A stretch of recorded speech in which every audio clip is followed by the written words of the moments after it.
guys, and welcome back to my channel. My name is Mary. If you are new here, I'm a homeschooling mama to a pre-K and a first grader.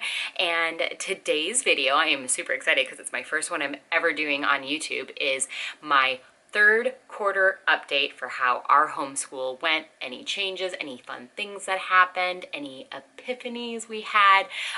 So I'm super excited because this is the first time we're doing this because I just recently started sharing about our homeschool journey on my YouTube channel here. So I've got lots to talk to you guys about, so this is going to be a little bit of a sit-down, chatty conversation with you guys, so definitely grab a coffee, a glass of wine, some laundry to fold, and just listen in. Okay, just so you guys know, I have my phone here. I have notes because as things were happening throughout the quarter, I was like writing down, I was like, oh, this is something good to share. These are new things that are happening, so if you see me glancing down, that is why.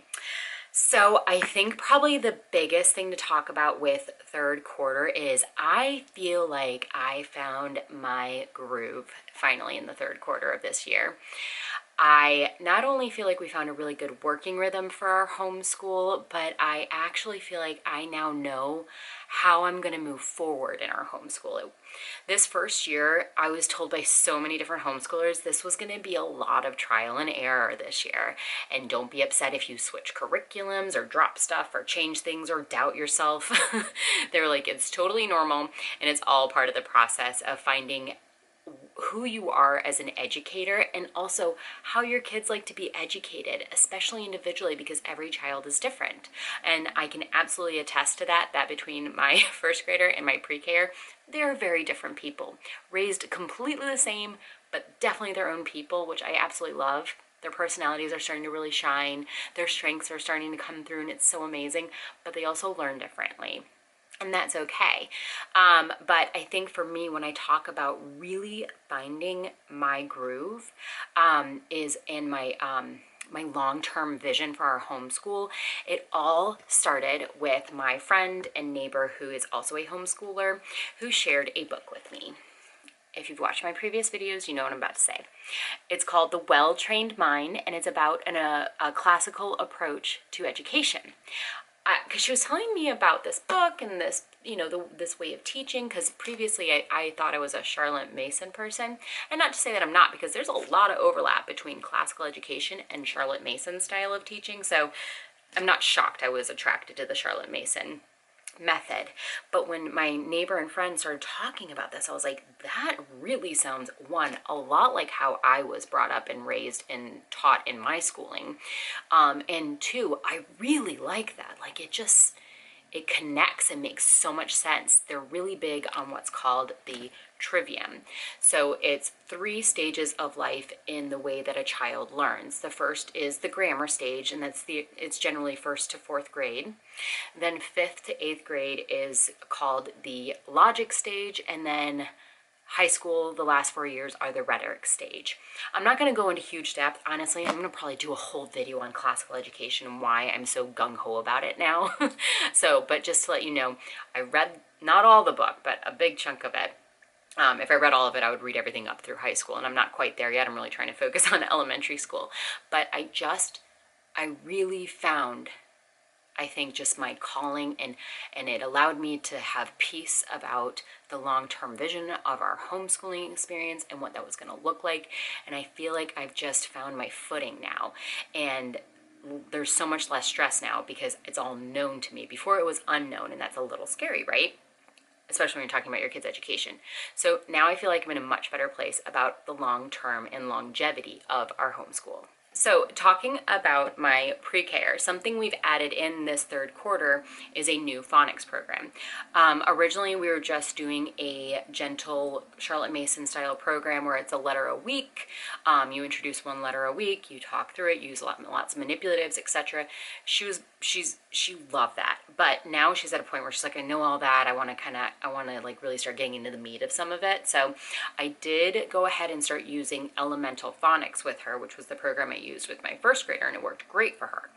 It was not so much connecting with my pre-K, so I realized I need something that was a little meatier, that would provide her more of a well-rounded curriculum. And I looked at a lot of different ones, and again, per the recommendation of the Well-Trained Mind, I went with the Ordinary Parent's Guide to Teaching Reading. This is the teacher handbook. this is the student handbook. And Charlotte is just absolutely thriving and just loves this. She actually has fun with it. She gets excited when I'm like, you want to do read or you want to do your phonics? She's like, yes. There's a lot of memorization in it. And she just, it clicks with her. She is able to now, I'm like, oh, what's the short sound vowel or the short sound vowel of A? Ah, like immediately without even questioning it. Like it's just sinking in and doing so well with her. So this has been a good addition to our homeschool in this third quarter.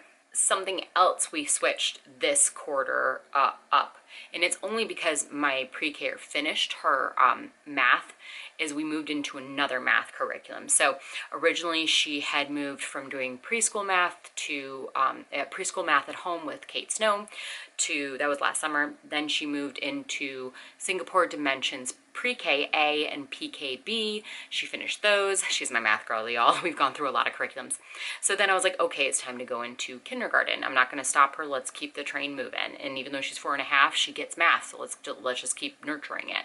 So after that, we went ahead and switched over to Singapore Primary Math Edition 2022, their kindergarten version, so KA, the first half of the kindergarten curriculum.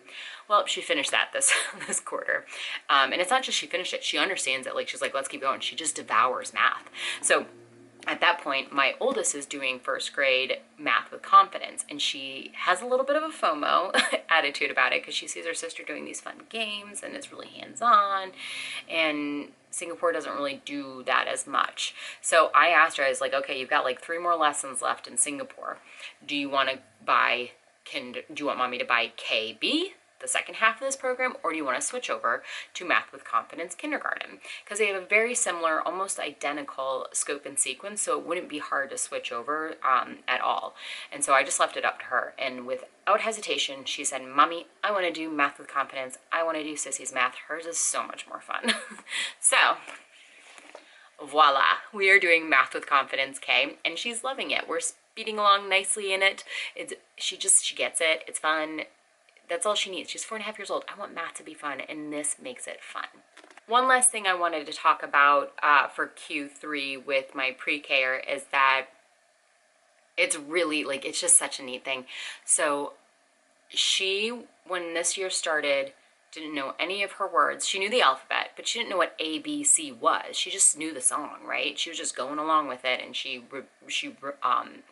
memorized it, right? But she didn't know what A was or a B was. And her handwriting, because she's 4, well, she was actually very old 3-year-old at the time when we started homeschooling last summer. She could not write a word, a letter, a number. Well, this quarter, something just has clicked. And I was working with my first grader on something, and all of a sudden I look over on the whiteboard. We have an easel whiteboard in our homeschool room, and my pre-K had copied, like copywork style, on the board a bunch of words from one of the books she just had sitting there. She goes, Mommy, look what I did. And it was amazing. Like, it was perfect. She's doing copywork. I'm sitting here going, good job. Like, just thinking about how far she has come and how much she has developed in just 6 months even, it's insane. So I'm not doing copywork with her. She is still in pre-K. She's not there yet. I mean, maybe I will start next year a little bit, but we're not doing it. But she has a journal, and she just writes words that she sees around the house just whenever she wants. And it's just so cool to see that. She has no idea what she's writing. She knows the letters now, and she knows the sounds they make, but she can't fully, like, understand the whole thing that she's writing, right? She's like, Mommy, what did I write? I'm like, Bob books or whatever, like whatever she's looking around the house that she's writing down. And it's just such an amazing thing as a parent and then teacher to see her progress like that and just see the dots starting to connect. It gives me chills. It's such a rewarding moment. When that happened, I'm gonna cry. So that's one big improvement I've seen with her, is that she's just starting to get it. She's starting to get everything. She's also much better at sitting for longer periods of time. Again, I'm still not going to force her to sit down for everything because she's in pre-K. If she wants to join us for the group subjects, great. If not, I'll just work with her older sister, no big deal. The only thing that I ask that she does is 1 phonics lesson a day and 1 math lesson a day. Beyond that, she is free to roam. But instead of going to her manipulatives, like her magnetiles or playing with her Barbies like she sometimes used to do. She's actually kind of coming over and sitting and going, okay, well, what are we reading today in geography? Or, you know, what lesson are we doing for Spanish? Like she wants that yearning for learning is starting to shine through with her, and that's pretty cool to see as well. Okay, speaking of writing, so moving on to my first grader, one of the big things I've noticed this quarter with her that's changed is that, so at the beginning of the year, when I asked her to do her first copywork sentence, and it was like, that was the first week, it was maybe 5 words, and these are like 4-letter words at most, right? Really minimal. She just was like, ugh, I have to do what? That's so much work. Now, so this quarter it hit me. So in our writing program that we were doing with Evan Moore, it's the 6 trait daily writing. They're having her come up at the end of the week on the 5th day. She does a writing prompt and she has to create the sentences herself. And then I help her. I write them down on the whiteboard and then she copies them down in her notebook. Homegirl can do like 6, 7, 8 sentences in a row and long ones with big words. And she does like has the best stamina now when writing and she wants to do it. I'm calling it now, y'all. I think she's going to be my writer. I think she's probably going to write a book at some point. I'm calling it, you know, mark my words, 10, 15 years from now, let's pull this video up and I'll be like, told you so.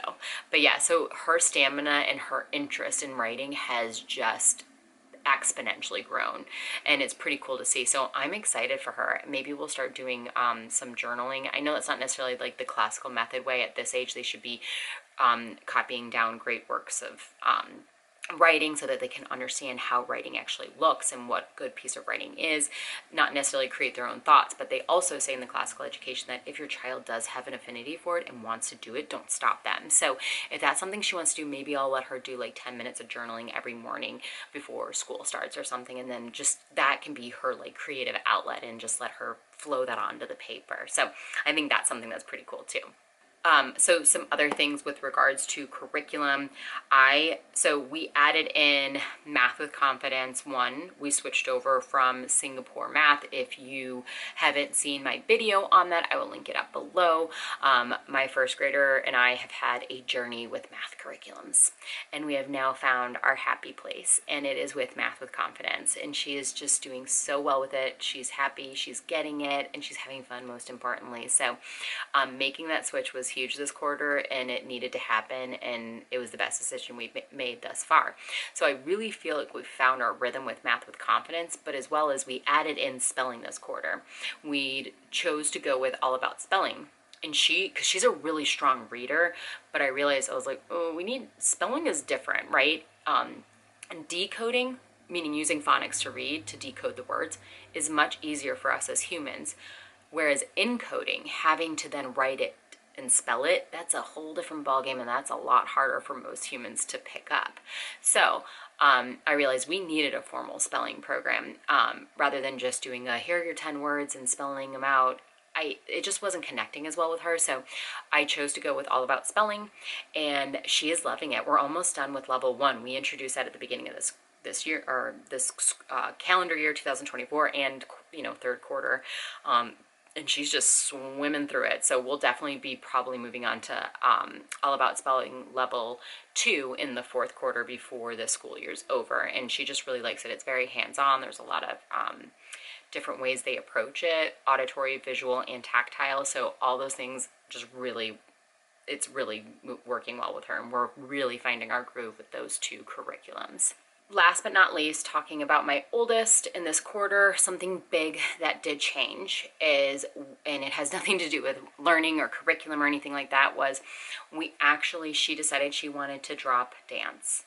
She was a part of a local dance company here, and she'd been doing it for 2.5 years at this point, and this year something changed, and I don't know, she wasn't super excited about it anymore, and it just wasn't her jam anymore. She's really good at dance. It's a natural affinity for her. But she just said, she's like, I don't want to do it anymore. And I'm like, you're 6.5, you're not 15. You're not going to the Olympics and dance. I'm not going to push it right now. So normally we're all about not quitting something until the year's over, but it was like pulling teeth for the last 3 months trying to get her to go. So finally one day she just started bawling before dance, and I was like, I think we just need to pull it. We're done. This is probably going to traumatize her more than anything, so than teaching her to stick with the team. So we decided to go ahead and say no dance, but we wanted her to do an activity. So she is starting soccer this quarter, and she is joining her younger sister in Ninja Warrior. It's a program that we have here locally, and it's like the Ninja Warrior competitions you see, and they are doing great. She graduated from minis to level 1 now. She's actually pretty good at it. So this seems to be now her new groove. Again, she's now doing soccer too in the spring for our local county or our local town. And then this summer she has decided we're going to go ahead and we are going to do some golf lessons with her, because she also wants to start trying out golf and seeing if it's something she wants to do, because we belong to a local country club and they have a really good young junior program, and she could even join the team at some point if that's something she wants to do. So, you know, I know that's one of the concerns as people are looking at homeschooling, is what kind of extracurricular activities can they do, especially within sports. I know not everybody has access or the privilege of being a part of a country club, but there are opportunities out there. The soccer is with our local town. It's a rec league right now. Dance was obviously a private local group around here. Golf, we could probably got her lessons with somebody else, but we just so happen to belong to a country club. So we are big proponents of our kids at least doing one sport activity at any given time. We want them to one, have the physicality of it, right, for our health, but also there's a lot to learn when you're doing sports about sportsmanship, collaboration with other people, honing your skills on a craft. So it's just, we're excited that we're trying out a bunch of stuff with her. Next fall, our youngest has told us she wants to do fall soccer. So we will as long as she feels that way again about it in the fall in a couple months, we will go ahead and sign her up for that. So she'll do ninja and soccer at that point too. She told us she didn't want to do golf lessons. We asked her because they have a mini tots program, and she was like, I just want to go play with you guys on the course. So she'll just kind of tag along with us and maybe putt when we get onto the green and things like that. But that was a whole lot there. I hope you guys enjoyed that update. I'm really excited again that I get to do this now. I thought about doing monthly updates, but I feel like that might be a little much. I don't know, maybe at some point I'll move to monthly, but at this point I think I'm just going to stick with quarterly. And just make them maybe a little longer than these short little blips of updates. But if you guys like this video, give it a thumbs up. If you are new to my channel, hit that subscribe button, and I'll see you guys in my next video. Bye.